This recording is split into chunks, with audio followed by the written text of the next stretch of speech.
Hello everyone, I am Misha. Welcome to all in my new another video. Now we start chapter 5 Squares and Square Root of class 8 according to new NCERT syllabus. So आज हम इसका introduction करेंगे, square और square roots के बारे में थोड़ा सा जानेंगे।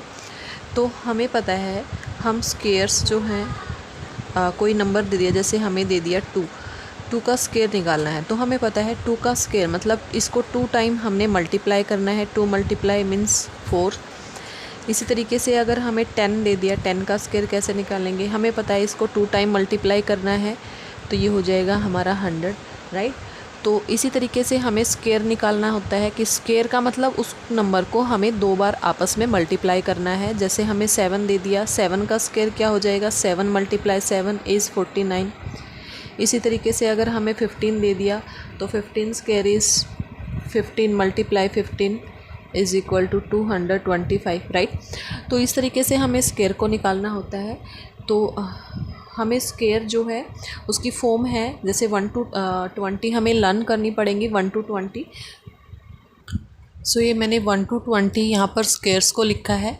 1 to 10 तो ऑलमोस्ट सभी को आता है कि 1 का स्क्वायर हमें पता है, 1 को 2 टाइम मल्टीप्लाई करेंगे, 1 इंटू 1 इज 1। 2 का स्क्वायर होता है 4, 3 square is 9, 4 square is 16, 5 square is 25, 6 square is 36, 7 square is 49, 8 square is 64, 9 square is 81 and 10 square is 100।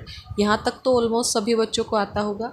Then 11 square is 121, 12 square is 144, 13 square is 169, 14 square is 196, 15 square is 225, 16 square is 256, 17 square is 289, 18 square is 324, 19 square is 361 and 20 square is 400, right. ये 20 तक सभी को ये learn करना पड़ेगा क्योंकि ये direct हमारे क्वेश्चंस पे अप्लाई होगा आगे जब हम एक्सरसाइज के क्वेश्चंस करेंगे। सो इसी तरीके से अगर हमें 25 का स्क्वायर निकालना है तो 625, आप 30 तक भी कर सकते हो। 30 स्क्वायर इज़ 900, 40 स्क्वायर, देखो हमें पता है 3 का स्क्वायर जो है वो 9 होता है और 0 का स्क्वायर तो 2 टाइम्स 0 हो जाएगा, ठीक है। 4 स्क्वायर इज़ 16 एंड एक 0 है तो ये डबल 0 हो जाएगी। ऐसे ही 50 का स्क्वायर करेंगे हम तो 5 का स्क्वायर इज़ 25 एंड 0 मतलब 2 टाइम्स 0। ऐसे ही अगर हम 70 का स्क्वायर करेंगे तो 7 square is 49 and double 0, right. इसी तरीके से हो जाएगा। तो यहाँ तक ये आपको लर्न करना पड़ेगा, 20 तक तो एटलीस्ट करना ही पड़ेगा, राइट। सो उसके बाद हमारी कुछ प्रॉपर्टीज़ हैं स्क्वायर्स की, उनको हम एक बार देखते हैं प्रॉपर्टीज़ क्या होती हैं। सो ये प्रॉपर्टी मैंने लिखा है, प्रॉपर्टी ऑफ स्क्वायर। सबसे पहले हमारा आता है यूनिट डिजिट ऑफ स्क्वायर।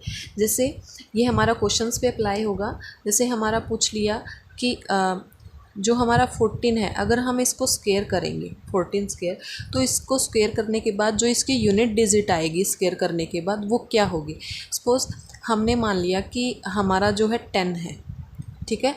10 का स्क्वायर करेंगे तो क्या आएगा 100, मतलब 0 है तो पेयर ऑफ 0 आएगा, मतलब 2 पेयर, अगर सिंगल 0 है तो डबल 0 हो जाएगा। हमें पता है 7 का स्क्वायर जो है वो क्या है 49, तो इसकी जो यूनिट डिजिट होगी करने के बाद वो क्या होगी 9, मतलब 7 का स्क्वायर करने से हमें पता चल गया 9 है। तो ऐसे ही 4 का स्क्वायर जब हम करेंगे तो 4 का स्क्वायर करने पर क्या आएगा 16, तो यहाँ पर यूनिट डिजिट क्या आएगी 6, तो इसकी यूनिट डिजिट जो है वो क्या आएगी, वो आएगी 6। क्यों? क्योंकि हमें पता है 14 स्क्वायर जो है वो कितना है 196, राइट। तो यूनिट डिजिट कितनी आएगी 6। ये तो छोटी हमारे नंबर हो गया, इसका हमें पता है 6 आएगा। अगर क्वेश्चन में आपको दे दिया कोई बड़ा नंबर, सपोज हमें दे दिया 259, अगर इसका स्क्वायर करेंगे तो इसकी यूनिट डिजिट जो है करने पर वो क्या आएगी, तो हमें पता है इस नंबर की यूनिट डिजिट क्या है 9। तो इस 9 का स्क्वायर जब हम करेंगे, यहाँ पे 9 का स्क्वायर करेंगे तो क्या आएगा 81, तो 81 9 का स्क्वायर करने पर 81 आया, तो 81 में यूनिट डिजिट क्या है 1। तो इस नंबर का जब हम स्क्वायर करेंगे तो जो यूनिट डिजिट आएगी वो क्या आएगी 1। सेम इसी तरीके से अगर हम करते हैं 2 9 4 5 8, अगर इस तरीके से कोई नंबर है उसका अगर हम स्केयर करते हैं तो उसकी यूनिट डिजिट क्या आएगी। हमें पता है 8 है इसकी यूनिट डिजिट, और 8 का स्केयर करने पर क्या आता है 64, और 64 में यूनिट डिजिट क्या है 4, तो इस नंबर की यूनिट डिजिट क्या आएगी 4। राइट, समझ में आ गया। आई थिंक ये कंसेप्ट समझ में आ गया होगा, ये हमारा क्वेश्चंस पे अप्लाई होगा। राइट, सो नेक्स्ट मूव करते हैं। इसके बाद हमारी नेक्स्ट प्रॉपर्टी आती है परफेक्ट स्केयर की, कि हमें कोई नंबर दिया जाता है और उसको फाइंड करना है कि ये परफेक्ट स्केयर है कि नहीं है। तो इसको हम कैसे फाइंड करते हैं कि ये परफेक्ट स्केयर है या नहीं है। तो यहाँ पर लिखेंगे, अगर किसी नंबर के यूनिट प्लेस पर जो यूनिट डिजिट है वहाँ पर 1, 4, 5, 6, 9 या फिर 0, 0 मतलब pair of zero, pair of zero. अगर कोई नंबर है उसके लास्ट में जो यूनिट डिजिट है वो हमारी 1 है, 4 है, 5 है, 6 है, 9 है, या पेयर ऑफ ज़ीरो है। पेयर ऑफ ज़ीरो मतलब या तो 2 ज़ीरो हैं या 4 ज़ीरो हैं, ठीक है, या 6 ज़ीरो हैं, इस तरीके से है, तो वो number may be a perfect square. तो नंबर एक परफेक्ट स्केयर हो सकता है। ठीक है, समझ में आ गया। अगर किसी नंबर की यूनिट प्लेस पर 1, 4, 5, 6, 9 या पेयर ऑफ ज़ीरोज़ हैं तो it may be a perfect square. और अगर इनके अलावा जो बाकी नंबर बच गए, जैसे 2 है, 3 है, 7 है, 8 है, अगर किसी नंबर के यूनिट प्लेस पर ये वाले नंबर हैं तो वो नंबर जो है then the number never be a perfect square. तो वो नंबर कभी भी एक परफेक्ट स्केयर नहीं हो सकता। राइट, समझ में आ गया।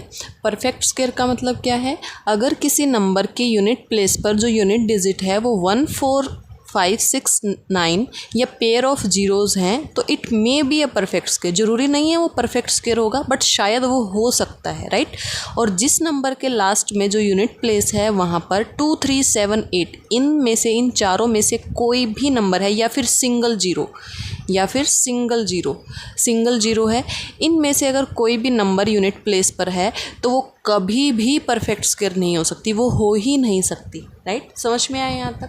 उसके बाद हमारा आता है फाइंडिंग अ स्केयर, कि स्केयर को हम कैसे फाइंड करते हैं। सबसे पहला तो ये है, अगर हमने मान लीजिए 4 का स्केयर करना है तो हम क्या करेंगे, 4 × 4 = 16, हमारे पास ये है। उसके बाद अगर हमें 7 का निकालना है, 6 का निकालना है, तो हम उसको 2 टाइम मल्टीप्लाई करेंगे कि 7 7 जा 49 या 6 6 जा 39, या फिर ऐसे काउंट करके देखेंगे कि ये इसका परफेक्ट स्केयर होगा। राइट, लेकिन अगर हमारे को बड़ा नंबर दे दिया जाता है, जैसे सपोज़ कीजिए हमें दे दिया 51 का स्केयर, तो इसको कैसे फाइंड करोगे, या तो आप 51 × 51 इस तरीके से करोगे, ये वाला मेथड। लेकिन इसको करने का एक और तरीका है, वो क्या है, हम इस नंबर को हम एक्सपेंड कर लेंगे। कैसे, 50 + 1, 51 को हम क्या लिख सकते हैं, 50 + 1 51 होल स्केयर। तो ये नंबर क्या बन गया हमारा, a + b का होल स्केयर। हमारे पास एक फॉर्मूला है a + b होल स्केयर। तो a + b whole square formula क्या होता है हमारा, a² + b² + 2ab। ये आइडेंटिटी है, a + b² की आइडेंटिटी ये है, a² + b² + 2ab। तो a क्या है यहाँ पर 50 एंड b इज़ 1। तो इसको हम कैसे एक्सपेंड करेंगे कि a² मतलब 50² + b² मतलब 1² + 2ab मतलब 2 × 50 + 1। ठीक है, जहाँ पर a है वहाँ पर a की वैल्यू पुट कर देंगे, जहाँ b है वहाँ b की वैल्यू पुट कर देंगे। तो ये क्या बन जाएगा हमारा, 50 होल स्केयर मतलब a² + b² मतलब 1² + 2ab, 2a मतलब 50 एंड b इज़ 1। तो हमें पता है 5 का स्केयर इज़ 25, ये हमारे लिए करना इजी हो जाएगा। एंड 0 एक 0 है तो स्केयर में हमारी डबल 0 हो जाएंगी, + 1² इज़ 1 + 52 इज़ 100 एंड 101 इज़ 100। अब इसको ऐड करना इजी हो जाएगा, ये हो जाएगा 2500 एंड 100 इज़ 2601। ये इसका क्या आ जाएगा हमारा स्केयर। समझ में आ गया। जैसे हमें एक और नंबर दे दिया कि हमारे पास है 48 स्केयर, तो हम इसको क्या लिखेंगे, इसको या तो ऐसे लिख सकते हैं 40 + 8 होल स्क्वायर, या हम इसको इस तरीके से भी लिख सकते हैं कि 50 - 2 स्क्वायर। समझ में आ गया। ये फॉर्मूला बनेगा हमारा a + b होल स्क्वायर, जो कि होता है a² + b² + 2ab, राइट। और ये हमारी आइडेंटिटी बनेगी a - b² की, जो होता है हमारा a² + b² - 2ab। आप इस तरीके से करोगे तो भी आंसर राइट आएगा, आप इससे करोगे तो भी आंसर राइट आएगा। देखिए a - b का क्या होगा, हमारा a² + b² - 2ab, मतलब a is 50, b is 2 - 2 × a × b, right. तो 50 का स्क्वायर हो जाएगा हमारा 25, 100 + 2 का स्क्वायर हो जाएगा 4 - 2 5 ज़ा 10, मतलब 52 ज़ा 100 एंड 100 2 ज़ा इज़ 200, राइट। तो ये हो जाएगा हमारा 2500 + 4। देखो हम डायरेक्ट इसमें से पहले इसको माइनस कर लेंगे। 2500 - 200 इज़ 2300 और +4, जो कि हमारा इक्वल होगा 2304। समझ में आ गया। तो ये हमारी कुछ प्रॉपर्टीज़ हैं जो हमारे क्वेश्चंस में अप्लाई होंगे स्क्वायर के लिए, राइट। तो यहाँ तक आई थिंक सबको क्लियर हो गया होगा ये कॉन्सेप्ट। नेक्स्ट हम नेक्स्ट वीडियो में डिस्कस करेंगे। So thank you for watching.